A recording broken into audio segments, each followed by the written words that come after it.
Okay, so in part A, we want to find the angle of the adjacent sides of the table if it's a 12-sided polygon. And that's basically the interior angles. And we know the interior angle formula looks like this. So we can now plug in the number of sides as 12.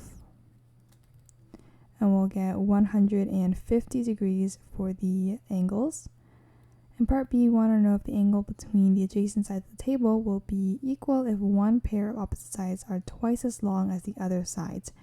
And so we can take an example of this using maybe the hexagon, since a dodecagon is a lot harder to draw. So I'm going to say that our hexagon looks like this, where these two sides are a lot longer. And so we can see that this angle will not be the same as this angle. This angle is going to be a lot smaller. So the answer to this would then be no, it's not going to be the same angles.